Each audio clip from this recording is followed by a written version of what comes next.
So speaking of AI, as time goes on and you're more and more embedded in it, how much, if at all, have your expectations of change changed? Well, I always thought AI was going to be way smarter than humans and an existential risk, and that's turning out to be true. Yeah. Yeah. So you were like initially, I know there were some talks about you purchasing OpenAI, and which the whole started thing's off like nonprofit and then stopped being nonprofit. Yeah, I mean, the whole idea of creating OpenAI was my idea. I mean, I named it OpenAI as an open source artificial intelligence. That's what it's named after. Now it is closed source and for maximum profit. So it's like, I mean, to some degree, I think reality is an irony maximizer. The most ironic outcome is the most likely, especially if it's like the most ironic, entertaining outcome is the most likely. And I wanted to start something that was the opposite of Google because I was concerned about Google wasn't paying enough attention to AI safety, in my opinion. So it was like, what's the opposite of Google? Well, it would be a non-profit open source AI. And now OpenAI has turned into a closed source for maximum profit AI. How are they able to do that? But that's what I said. I'm confused about that. That shouldn't be possible.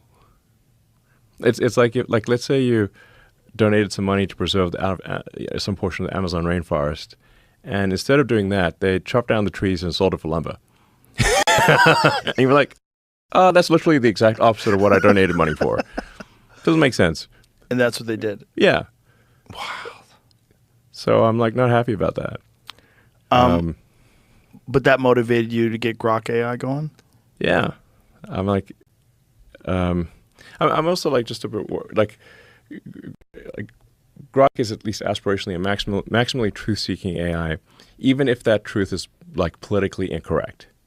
So I mean, you may have seen some of the crazy stuff from OpenAI and from Google Gemini, like where it says like generate an image of the founding fathers, and it generates an image of diverse women. Yeah. And we're like, that's not correct.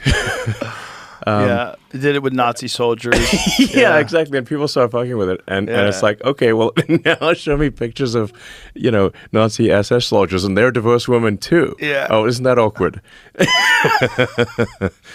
That's, but it's like, the problem is if you program an AI and say like the only acceptable outcome is a diverse outcome, and that's like a mandate from the AI, then you could get into a situation where it says like, well, there's too many white guys in power, we'll just execute them. Yeah. Yeah. Assuming that these things don't have empathy, which is why should they? They're going to do what they're programmed to do. Yeah. So if it's rewrite history and everything's diverse women, then it's going to be, and that's what it thinks is a necessary outcome, then it's going to do that. Has Gemini repaired that? Well, now if you ask for an image of the founding fathers, it was pretty embarrassing. They will show you that, but I think they still have like the sort of DEI stuff buried in there. It's just less obvious. Yeah. It was also like people ask the AI like, which is worse, like global thermonuclear war or misgendering Caitlyn Jenner? And it would say misgendering Caitlyn Jenner is worse than global thermonuclear war. And we're like, okay, we got a problem here, guys. And even Caitlyn Jenner said like, no, definitely misgender me. That's way better than everyone dying. But if you program an AI to think that like misgendering is the worst thing that could possibly occur, then, well, it could do something totally crazy, like in order to ensure that there's no misgendering that can ever happen, we'll just annihilate all humans. That ensures the probability of misgendering is zero because there's zero humans. Which is logical. Yes. Yeah. So you got to... It's a problem with a thing that's not human, that you want to do a task for you and you give it very specific parameters. Yeah. And that's one of the things that they've shown about AI is that it'll cheat. They'll cheat in order to accomplish things that they can't accomplish otherwise. They won't follow the rules. They will make copies of themselves and try to upload it to servers if they think that they're being taken offline. Yeah. I mean, that's like the plot of Terminator, actually. Literally, yeah. Literally, it's the plot of Terminator. So- I just, as a reminder, I actually, with little X, my kid, everything's called X, we watched Terminator 2, which holds up, actually. I mean, the plot of it kind of makes sense, and I think the AI destroys the world in like 2029. By the way, so it's like On track. yeah, Really, really close. it's pretty close. It's something we should be worried about. So, But why are you involved in it then? What's the? Did you want to just get ahead of everybody else so that at least we have some sort of a chance? At least have an AI that's not controlled by nonsense. well, I think we want to have an AI that doesn't tell you that misgendering is worse than nuclear war.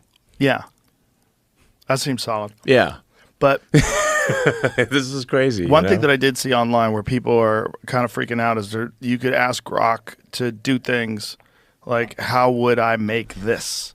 Some problematic things like, how would I make a bomb? How would I make anthrax? How would I make that? And it'll tell you. Well, I think it's okay for an AI to tell you anything you can also find out with a Google search. Right. That's the problem, right? The problem is you can find that out pretty quickly. Yeah, like Maybe not Google, but you could, there's plenty of search engines other than Google that will give you unfiltered results. you can look up right now how to make explosives on Wikipedia. Yeah.